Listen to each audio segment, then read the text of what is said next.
Hello, everyone. Welcome to another episode of the Dugout podcast. In this interview, we broke it up into two parts just because it was kind of long, but we really wanted y'all to get the full scope of this conversation because ever since me and Jordan have done this interview, we've been kicking our heels, we've been giggling, we're happy because this was such a fun and enriching conversation.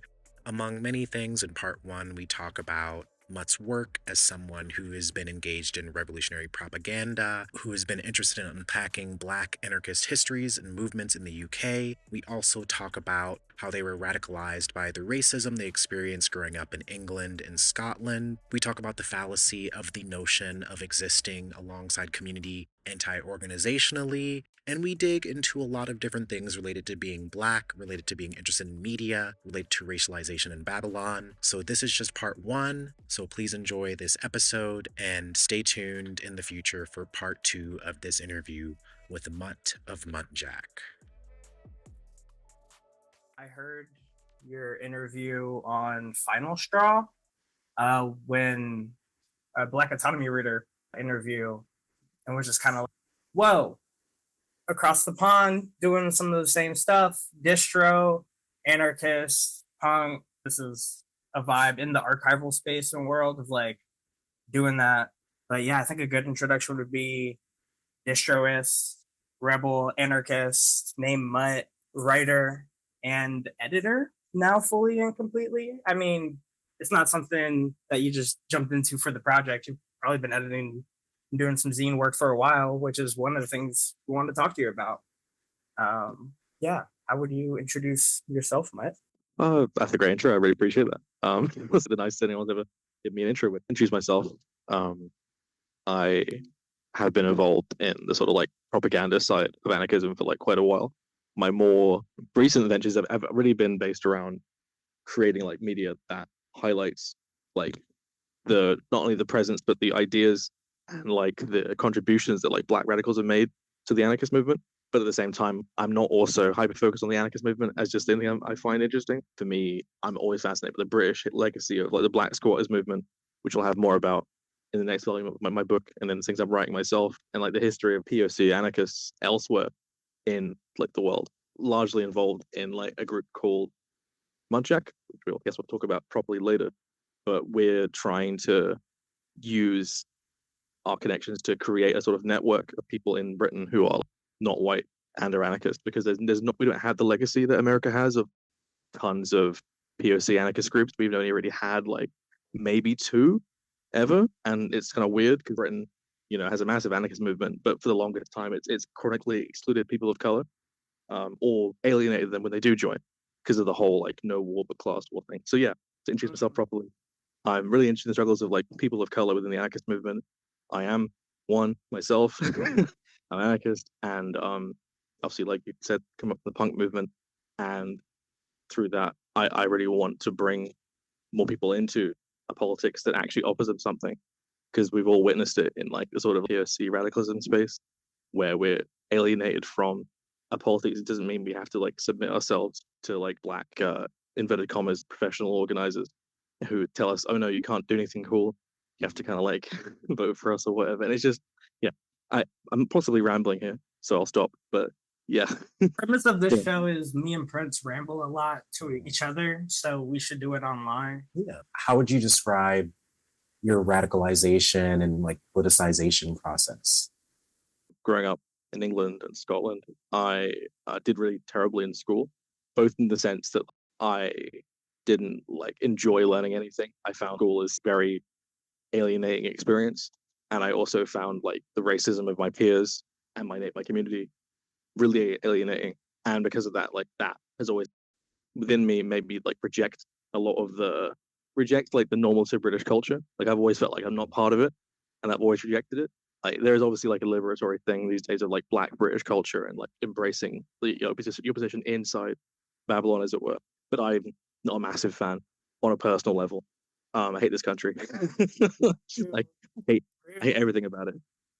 Like Bun Babylon, unironically. Like and I guess for me, like giving that a direction took me being well, for me to get a direction for this like kind of often misplaced frustration was like through the punk movement and meeting punks who would say like, who like through their music and their lyrics talking about like the police and talking about authority and talking about like society and war and machismo, materialism, all these things like that led me to like anarchism through like talking to the punks, and like eventually I got involved in like running punk labels and like putting on punk shows, and that showed me like the power of autonomous like organizing, the power of a sort of autonomous, decentralized like way of having events outside of the realm of capitalism, outside of like having to pay $40 to see a hardcore band or other ridiculous things like that. Um, and through like me traveling around to do these things, I met anarchists, and anarchists showed me anarchist theory, and I read stuff about anarchism. And then, yeah, like to be honest, like I've not really been like a literary focused person for very long. Like this name, Mutt, I only use this project. People don't know me in real life as Mutt. Like it's just like, like I made a Twitter account to promote this book after the book was finished, and that's been like my entire online presence is just like one Twitter account, Instagram account, because like I think people wouldn't notice it if it just came out from the publisher. I had to make it a bit more personal, which is a bit awkward, but it is like I don't want to be online forever. Um, like the things I find interesting in anarchism on the very social public, and not to act like I'm Mr. Tough Guy. I'm not, but it is this like thing of like I always see these like activist personalities, and because of how much time they have to put into it, they withdraw themselves from the social struggle in a sense that like they obviously compromise their own security by appearing on camera or by doing like live appearances with their real name or whatever like that. And obviously that's fine, people who choose to do it. But I'm still young, not doing that. So maybe in like 10 years, I'll like resurface as this like decrepit dude with a bunch of bruises who's like, yeah, back in my day, I used to do cool shit. But I really I as much as I possibly can like put myself where the struggle is happening, and because of that, I want there to be a degree of separation between myself I do in real life and this project, which means that like I can't tell you everything that's like drawn me towards like scientific kind of anarchism, but I'll tell you at least like I'm an interactionary anarchist. Like I have this long running critique of anarchist organizations and anarchist politics in general, in how it's often easy to assume into this like vaguer, more um, unserious and more like political party esque anarchism, which is really common here. Like the British anarchist scene's a mess. And because of that, like anyone who's been around for long enough will tell you it's very easy to run into like organizations or movements which don't seem to be going anywhere or doing anything. And a lot of the stuff I'm inspired by isn't done by the anarchists, in inverted commas, although anarchists are involved in these things. They're not led by people who call themselves anarchists, like the Anti-Raids Network. While it was started by a group of like trade unions and anarchists and other groups, the people who turn up to these things aren't using the term, they're like local people. But yeah, so to answer the question in one sentence, um, the punk movement, anarchism, through the punk movement, and then my critique of anarchism coming from my experiences in it and how it can be this like incredibly alienating and disempowering experience, especially with like things like the police, which I'll talk about later, and yeah, yeah, it's the whole thing. And pacifism, oh my god. The divisions and punk scenes of like the main lower, I mean, probably like emerges now as like more of like the mainstream punk scene. Like, how's the black punk scene, the anarchist punk scene there? Is it like self-segregating? Are folks forced around the same venue still, or is it people making their own? So in the punk scene itself, it is by nature of how small like minority groups here are, it's quite often always mixed. It's always like there isn't going to be enough people to start something that's not mixed white and POC. There are like a few like all POC punk bands, but I couldn't give you the names top of my head. Like that America has these famous ones like Zulu, who are like all like black power politics in hardcore. But here it's like there's gonna be people who do hardcore, but there's a big process here, I think, in our culture of a thing I want to call deracialization, where people through the pressure of their peers don't want to talk about race. Like I for years didn't want to talk about it. Like I refused to like do things on behalf of whatever organization I was a part of to represent like black people, because it meant that like at least in my head I was going to alienate people around me and make them feel uncomfortable, and I was like, oh, I don't want to do that. So I just refused to do it for years, which is guilty. It's a bad thing. That's shitty. I shouldn't have done that. But like a lot of people have told me that they don't want to talk to white people about race, um, and like I can see why, because what happens is like the punks specifically have a like vaguer, more nebulous like anti-authoritarian politic. They aren't like committed like to anti-racism. Although there is a history of that here, like dub poets like Linton Kwesi Johnson used to come on stage for punk shows and like read poetry to the punk. Ben Zephaniah, who's like a black anarchist and a dub poet, did the same thing. Um, but that culture is like kind of gone now, and it's strange. I think at the end of the like '90s, the cross cultural thing kind of just waned, unfortunately. Like, yeah, if that answers your question, it's not as separate or as racial as you'd think it would be. Did you like play any music or like have any medium go through like what was like your medium as an artist person or archivist? So you kind of talk about like getting into like the literary stuff recently, and the way I've like seen it, at least from like this online persona that's crafted, is like as mainly archival work, like doing a lot of the interviews, the chronologies, pulling together and synthesizing sources. For that specific thing, like only really started this year because I was working full time and I lost my job, so I had loads of free time, and I was like, oh, what should I do? And then I had an argument, like I said, in the interview, the final straw. I had an argument in a nightclub in Wales, and a friend was like, you should make a book, and I was like, oh, I don't know, that you should make a book, and I was like, all right, fine. And then since then, I've had a like, I still haven't found work. I still haven't found work since. But people really like the things I've done, so I kind of felt encouraged this year to just keep making research based thing. Um, it's all really quite recent as far as like what I've been doing. Like I've done like distros. I've like run like zine distros, or I've done like I've made posters for events or for punk band shows or for like whatever. But I've never been like a archivist or a writer kind of ever till now, which is quite weird. It does feel strange how easy it was to kind of get into. People have been waiting for something like this to the country to happen for quite a while.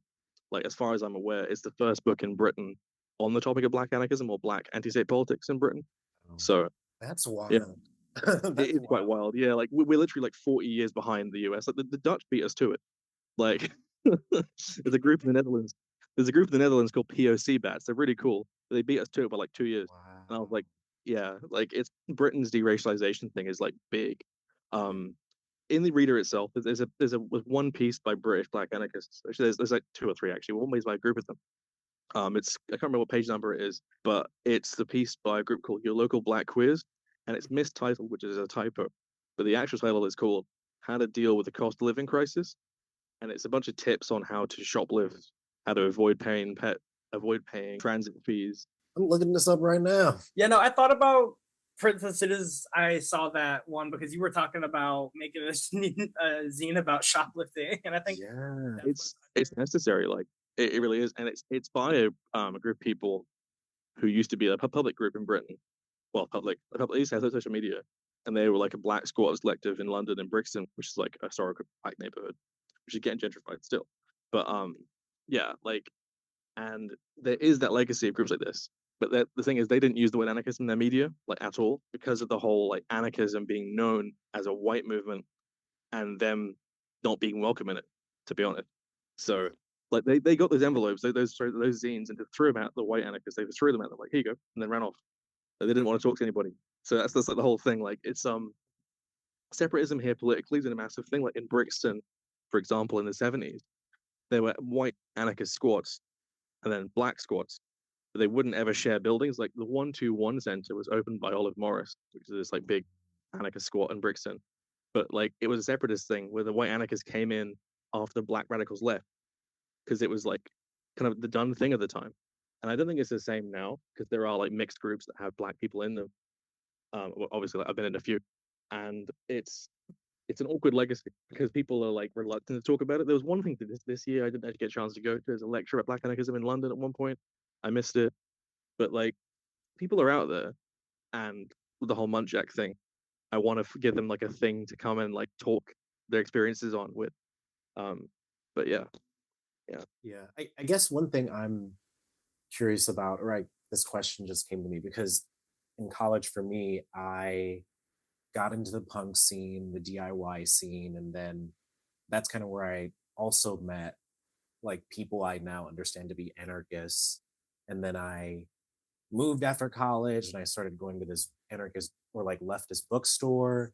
And I don't know, I think the deracialization element that you're talking about is interesting because one of the reasons I liked punk spaces is that like they allowed me to be weird and black instead of this other more like normalized thing. And so I don't know, it's interesting to think about that in terms of like deracialization. But I guess on the side of that is when you were entering both of these like I guess social ideological spaces, like what did you see, what of yourself did you see in the punk spaces when you first entered them, and then what of yourself did you see in anarchism when you started to enter or participate in like legible anarchist spaces? Because I feel both of those are spaces I can look back and see that I moved through, and then I started to kind of establish what black anarchism was to me. Yeah, that's a really good question. I guess with the punks, like I can relate to the whole. Like, the lyrics punk music were like distinctly like anti-war, anti-state, anti-politics a lot of the time, and obviously that can be a negative thing with it. The anti-politics, where they're like edgy, annoying South Park types. And obviously, I hate that. Um, People who had this like sort of like politics of refusal within punk, I really dig that. Like, I love like the political punk bands from Britain, like Crass. Not that they're around anymore, but bands who sound like Crass or play songs that sound like them or Crass or like Discharge, Flux of Pink Indians. Their like chronic hatred of British society, I could like really fucking relate to. Although these guys were like inadvertently on their own a little bit racist, but it's just like I saw in them my peers really. Like, I saw in them the other people who this system had like completely failed and who were offered almost nothing from the education system or from the state or from jobs. Like, um, and yeah, that's what I saw in the punks. Like, I saw kind of myself, and I saw these people who were disenfranchised, confused, tired, exhausted, and they come up with this music that's like anti-commercial and usually free to listen to and like chronically um kind of anti everything. And that's why I liked it. Like, even if it's a bit juvenile, I'll say it now. I'm like, oh, because they hated everything. I liked their music, but that's kind of what it was at the time for me. Yeah, and I also think there's a sense of conviction in what you're talking about that I think is it lends itself to being anti-authoritarian. And it's like if mm, you know what you're against, I don't know, you can't turn back in that direction because you've already made the choice. You're like, fuck this version of life. yeah, and for the anarchists, what I think it was like for me like a sort of necessary next step, because I felt like a lot of the punks didn't have anything to do. Like, after they'd finished the gig, they go back to work. They go back to like their jobs. They go back to paying rent. They go back to their families. And that was like, to me, at least in the abstract sense, something's missing here. They haven't quite gone the whole length. One of my earliest exposures to like anarchism and direct action politics in punk was a series of like 7-inch records that were to raise money for the Hunt Saboteurs Association. I don't know if you know about them at all. So British rich people go fox hunting. They get packs of dogs and horses, and they go hunt down foxes and like tear them to pieces, which is like bad, as you can imagine. So anarchists, ever since like the 60s and 70s, have been following these fox hunts on foot to distract the dogs or to put the dogs off the scent of the fox and prevent it by using like direct action. And then like at various times, they've had fights with the farmers themselves or the hunters themselves. And to do that, they have to like trespass. They have to do all these things that are like inherently illegal. But they campaigned for so long, the government like stopped giving out licenses to hunt foxes because they saw it as this like huge policing task to continue to police these like anti-fascists and hunt sabs who were breaking into these fields to stop the fox hunt. And like, so learning about that, although I've never been involved in the hunt saboteurs, I found like really inspiring. So it made me think, oh, what is the like overall actual politics? And then I read about I read a bunch of British like green anarchist journals. Like, I keep wanting to say Now or Never, but it's actually called Do or Die. I have a habit of this. Do or Die is a bit like Britain's Green Anarchy. They're around at the same sort of time, but had less weird articles than Green Anarchy did. Bless them. And reading like the sort of this would have been like 2015, 16, 17. It would have been reading about like um direct action stuff done by groups in Greece. Like, this is the way stuff. This is after the CCF stopped doing things, because obviously like that was when I was way too young. Um, but yeah, like learning about people who are out there and are refusing this world in more than just an abstract way. They're refusing it in a concrete way, and through that, they're making communities and making friends and having like an alternative world they can exist in this one while it still exists. And I found that really inspiring. Yeah. So that explain it? If it does. Yeah, because I think punk spaces, to me, kind of to what you're saying, it's like they can be really social, or they can also be political, and like the more political element of it, ideally a part of this larger process outside of just that social space where it's like people are cooking food together and they're like squatting and they're stealing, and it's like a larger process of care. And I think when I started to get more into anarchism, felt like, oh, this can be my life instead of just a smaller portion of my life. Yeah, exactly. Like I always felt, even when I got into the anarchism scene, like at the very beginning, I was like, oh, but we all have work tomorrow. Like we haven't done shit. Like, like you go to a thing and no matter how spicy or whatever it is, you're like, oh yeah, we got work tomorrow. See you next weekend. And I think that's what drove me more into thinking about what faction of the anarchists I found more interesting. And because of there being like a distinct lack of a presence of like black or like racialized anarchists in this country, the most time I was around I've been around at all, I always found the insurrectionary anarchists like slightly more interesting. In that like their politics, it felt like it had more teeth, but also at the same time, I was also quite keen on the social anarchists and how approachable they were and how like much more like friendly they were, obviously by nature of their politics, to the complete stranger who'd rock up on the street like hi, like like so yeah. How do you feel holding the insurrectionary politics, the politics of negation, and also approach to that, the anarchist scene of there's like people, they take the anti-politic to the point where it's anti-organizational, anti-syndicalist, anti-organizational is a better probably word. How do you see that affect different dynamics? Um, Yeah, I think the harder thing with like, see, it's one of these terms, and I'm not trying to call you out on what you're saying, and please don't take it this way. Like, I always found the term anti-organizational like really loaded because like people, um, even in a group of like three people that are your mates, that's an organization. As much as it's like me playing language games, which I'm kind of guilty of by just saying this, because I've met people who are like social anarchists, and they give me the thing of, oh, you and your five mates who do a thing, and then that group of you don't re ever emerge to do anything else together. That's like really bad. And I'm always like, oh, but do you get it? Because so often people like assume that there's no legitimacy outside of what's recognizable. There's a really good zine by a bunch of black anarchists in the US, which I don't actually have in this volume of the book, but it'll be in the next one, and it's called Autonomous Action, and it talks about like the occasional, not always, occasional necessity to do things that don't give yourself a label, that doesn't require the bureaucracy of starting an organization and making a Twitter account or whatever. So I've done both. I've done both the like things you don't mention on the internet and the stuff that has a like a LinkedIn page or whatever attached to it, Linktree page attached to it. I've done both. Like, and I'm friendly with like both sections of the anarchist scene, and I see the benefits in both. But I think one of the things, it is a rhetorical problem a lot of the time. People don't recognize that there's a benefit to having something that's approachable and something that no one can ever find out about unless you like, you know, listen in on their conversations. And I don't know, like I think for me, like what I've seen a lot of the time in this country, there's a huge legacy of pacifism in the politics, especially the anarchist politics, because anarchism here post World War II was largely based on like the pacifist media.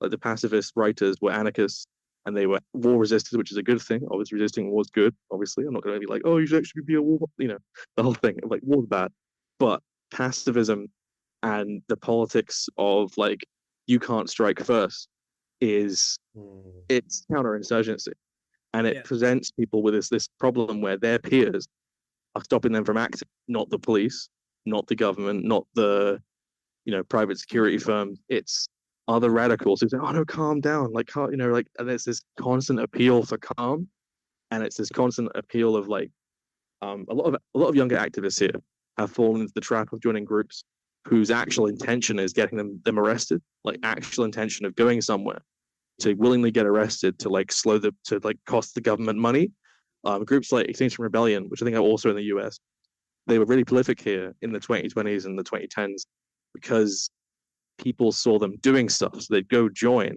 and they'd go to this demo and they'd get arrested on purpose, get a criminal record, and then not be able to leave the country or whatever. It's just like, what's the point? Like, the thing we should be thinking of, I think, if we're gonna be serious about our politics, is like there is like an inevitability of repression. Eventually, one day, they're gonna see whatever behaviors we do as criminal. They being the government, I should say. Sorry. Um, and because of that, we should be prepared for it, but we shouldn't welcome it. We shouldn't welcome repression. We shouldn't like snitch on ourselves. Like people have a horrible habit of like filming themselves at demonstrations or taking pictures of demonstrations or going home and posting on Twitter like, "Oh, that was sick today." Yeah, like, and it's just dangerous. Like, and I think this country, especially because we've had like police operations against anarchists, like Operation A Dream, which targeted 325 magazine, or we've had like mask bans which target anarchist black bloc tactic. We've got a political uniforms ban, but the police probably can't enforce it on black bloc because not everyone wears the exact same outfit, so it isn't going to really going to hold weight in court. But that's maybe the future thing. But yeah, like I think what my interaction with anarchist politics kind of like shows me is like there's certain like people in the anarchist scene whose interest lies outside of like an insurgent politics of refusal, and it lies more in like a criticism of the state and an opposition to it, but not like a program someone could start doing now. People are very keen to always say here, "Oh, not today. It's not time to do this," or "Not tomorrow." It's like we have to wait for the group to get bigger, and it's just I don't know. Yeah. It grates me. It grates me. Yeah, I think it's really interesting, like the especially with the kind of archival work you're doing and like actually living that synthesis and being able to and I'm kind of curious how like living that synthesis and specifically like Muntjac, or how do you say Muntjac as a collective kind of approaches that dynamic as well. Because I think like yeah, anti-organizational, it's a like purposely chosen loaded word. And I also I hate it. Because like even people who I would consider anti-organizational, it's more of a broader critique on bureaucracy as a permanent entity. And like especially like seeing insurrectionary politics and other or different forms of like what would be called anarchist or more autonomous or just like more decentralized organizations, things that can just pop up for a month or two or a reason and flow out, like that does have like a lot of short-term and long-term reasoning. And I think the reason why things like Extinction Rebellion tried to come over here, they got some traction in some of the big cities, but for the most part where there were campaigns with the history of like Line 5 against and stuff like against the Mountain Valley pipeline that do this same strategy but way more sustainable and efficient than what honestly like everything, like looking at Extinction Rebellion, it's like literally just throwing people in jail out the wall for like something publicity about. It's like that direct action for publicity and publicity only. Yeah. And absolutely no capital impact, absolutely no like local or regional schism impact or nothing. It's not building or doing anything, especially if you're risking or know damn well someone's going to jail. Yeah. I mean, I think what you're both saying, or I think especially you, Mutt, is saying about the insurrectionary element. I've been thinking about this a lot lately because I think we even had a conversation with our friend recently about like what is a leftist or what is a leftist in the US, or I don't fucking know. And I think one of the things that I came down to, for me at least, is like the people that I align with on like a radical level in terms of like being born in the US is like, are you invested in political change within the boundaries of the American dream or whatever the conception of like this national dream is? Or are you interested in organizing and living a politicized life that wants to go beyond that? And then I think in addition to that is like with like a lot of the student encampment stuff that's been happening here, and like some of the stuff that I experienced was like a lot of people that were a little younger, newer to organizing, and because of like their class distinction or whatever suburban neighborhood they came from,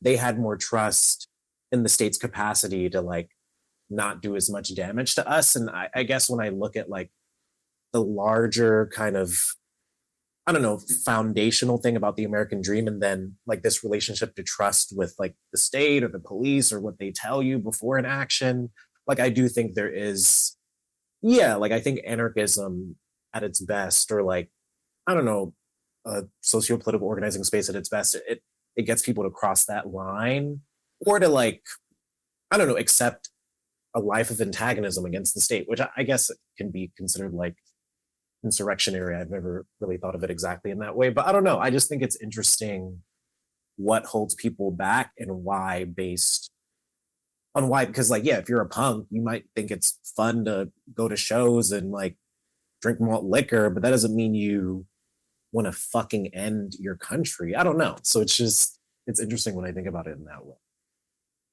Yeah, that's a really good, like, especially in the American context of like in a settler colony, like the direct need for like anyone with like anything close to radical politics, with a distinct need to have a distinct desire to destroy the U.S. Like to have a sort of like you say, a within the system kind of politics is it's not anywhere close to radical. Like here, I guess in the like diasporic Caribbean person living in Britain, amongst the other diasporic like Asian and African and Caribbean peoples who live here. For a lot of us, especially in Muntjac, we talk about us refusing citizenship, less in like a specific sense. We're not going to go burn our passports. There's no point doing that. It's completely symbolic bullshit, and it costs like $8 to get another one. We watch our peers in the Black and Asian movements desperate to like invite the police into our communities and desperate to approach like a sort of assimilationist like white politic, and we're exhausted with it. There's a really good pamphlet by a group called Remember and Resist, and it's called Against Hate Crime. It's written by a collective of Southeast and East Asian and East Asian abolitionists and anarchists, talking about how for a lot of the community that they're involved in, the organizations are keen on getting hate crime statistics to increase, i.e. increasing reportings of hate crime, because they can then use that to get funding from the government. And it's this refusal of like a politics of self-defense in turn, instead of like, oh, every time something happens in my life that affects me, I have to call the police as they're my only way to get help. And it's this like overwhelmingly like counterinsurgency shit. Like I didn't know it was like that bad in their community, because obviously I'm from a different community, the Afro-Caribbean community here, like in diaspora in Britain. We have a different style of counterinsurgency here. For us, it's like, have you heard of Family Force? Who? Right, in Britain, there's like a self-styled Black Power like militant group who go to trade protests to protect property, and they wear like stab-proof vests and do the Black Power fist. They hate Black Bloc. They see Black Bloc like, what are you guys doing here? You're here to cause problems. What are you doing? You know, you're not from. Even Black radicals here, like, we need to organize and then create a Black party dupe, and then get confused when they have the same issues. Oh yeah. Like, okay, we just copy and pasted it.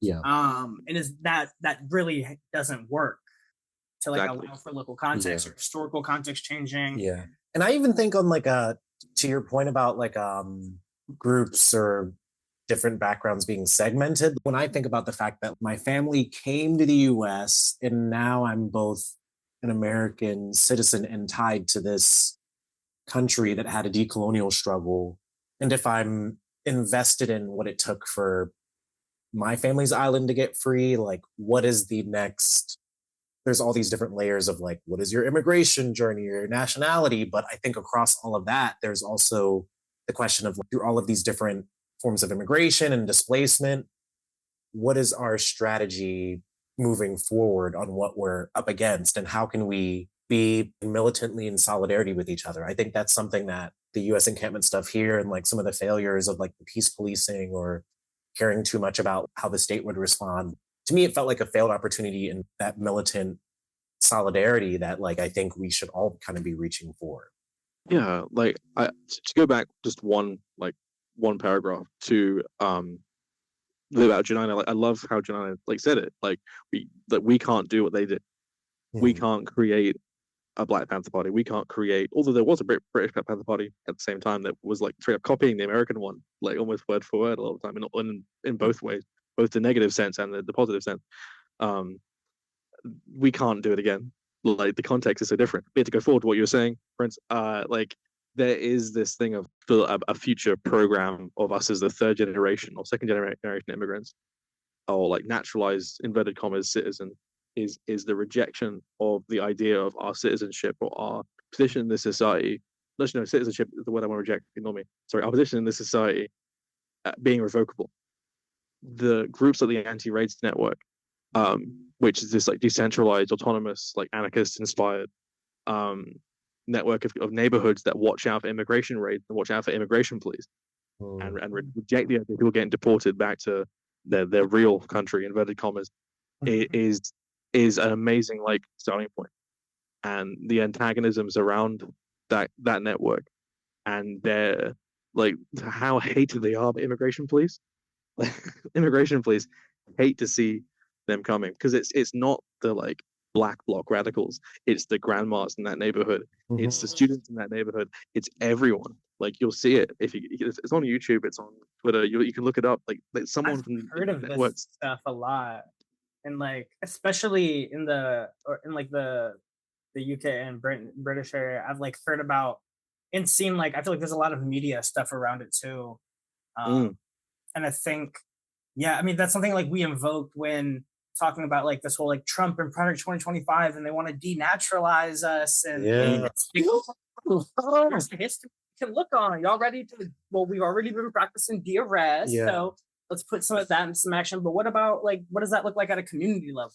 And it's not just like, let's just go grab all your hard ass friends and like y'all are gonna like have a texting network, and then someone will call you, and then you're gonna go protect people. It's like, oh no, there's like already like I literally think about the fact that most of my uncles were undocumented and here illegally. Like, my family had to learn how to fucking have people around that didn't want to be documented or tracked. And so it's like, how do you tap into the already living histories of resistance there that are at play? Like, and I feel like, like I really agree with your point about there being this new frontier about rejecting citizenship or statehood or whatever it may be. Like one organization here that I really admire in the US is No More Deaths, and they go to the border and they do water drop-offs, and they help with supplies at certain kinds of camps. And I feel like, that area or level of intervention to me is the only likely next step, because the alternative is participation. I get why my family came here, but doesn't mean that I gotta buy into, I don't know, whatever I'm being sold that this is. No, I think like we do see like groups like No More Deaths. We see that and we're like, oh, that's a great, because like here, obviously, like the refugees here die in the ocean. Refugees here die. There's a really massive, like, horrible like case where people died in the back of a refrigerated truck coming to the UK, and like that's the thing, banding it beyond just the neighborhood and taking it on an international sense, taking it out to the refugee camps in Calais.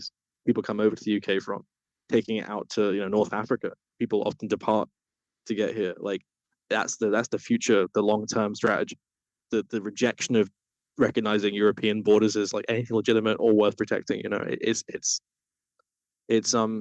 there's a really good slogan. So in the 70s, the Asian youth movement, who were the sort of radical wing of the South Asian radical movement, their slogan was here to stay, here to fight, which I really fucking love, because like they didn't see Britishness or being in Britain or whatever as an appealing thing. They saw that they're here, and while they're here, they're gonna fight for it, because like there's so much. I could spend the entire day telling you about like all the assimilationist nonsense that we've all like talked about to each other, and the fact that like some of us immediate ancestors was literally saying like, if I'm gonna be living in this country, if I get racists giving me problems, I'm gonna fight them, and that's the thing. Like, if the British state comes after us, like, because the slogan is like, when allies are under attack, what do we do? Stand up, fight back, and it's this rejection of business as usual.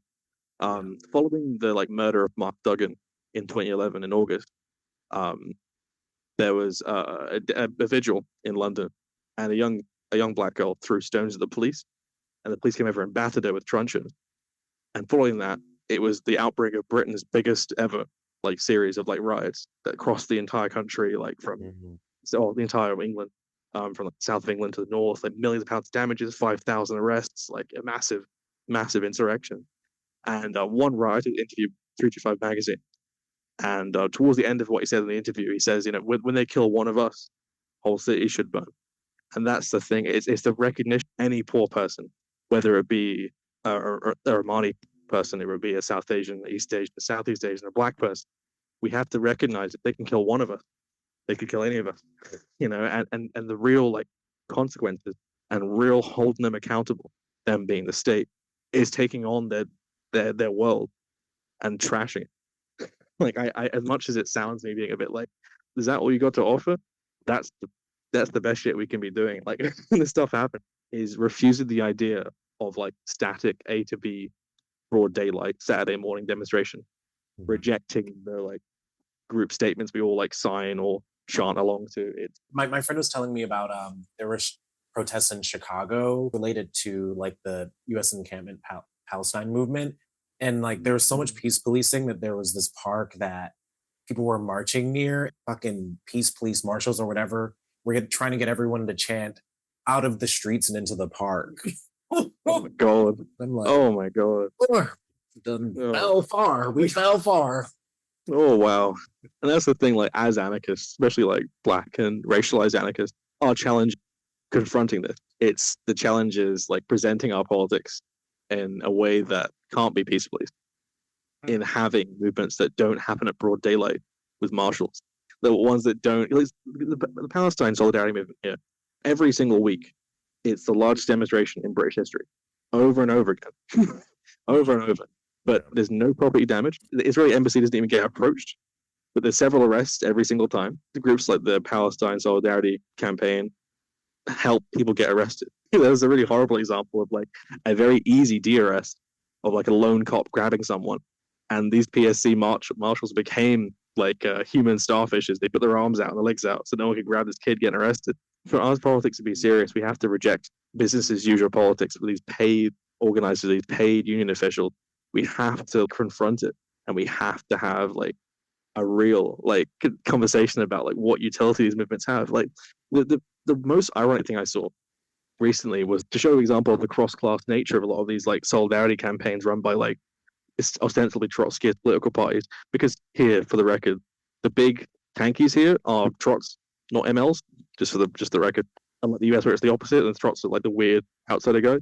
There was a Palestine solidarity gallery exhibit, which is really cool. Learning about Palestinian culture isn't learning about just their oppression. It's about their art, about their music, about their culture, about their food. But it was sponsored by a letting agent. It was sponsored by a private security company. It's this cross-class thing we have to really, really critique, because if we allow our people who claim to be our representatives in the organizing space doing blatant cross-class stuff, it'll just be more counterinsurgency. And it's exactly why these demonstrations, despite being the biggest ones in British history, don't do anything. It's the exact same reason. So Yeah. That's real. Yeah. And maybe this is a big question, but we recently did this talk at Community Pride where we talked a lot about what you kind of phrased, Jordan, as how do we have a sustained, what you say, a sustained militancy, or is it sustained? What is your approach to engaging in movement spaces where it's there's all these different ideas about how we engage with the state? I guess what kind of solutions have you been exploring with folks that I know? We've been thinking a lot about instead of vetting, being more into radical threat modeling and how affinity groups can think about that, or especially with a lot of the US encampment stuff here that I experience. For me, on a decolonial level, if I'm engaging in struggles that in the least I'm maybe I don't help or work with people as directly if they aren't anti-state, anti-police, even having that distinction when I'm working with other people of color, people that have experienced colonization, that to me seems a line that I can like try to establish and work with, as opposed to just being like, oh, they're up against like similar forms of violence. But I feel like it's the question of the violence that people are up against and also like what they're willing to do to overcome that and like what their relationship with the state is. Will they hand people they're working with over? It's something I've been thinking about a lot. Thank you for listening to this episode of The Dugout, and stay tuned for part 2 of this interview.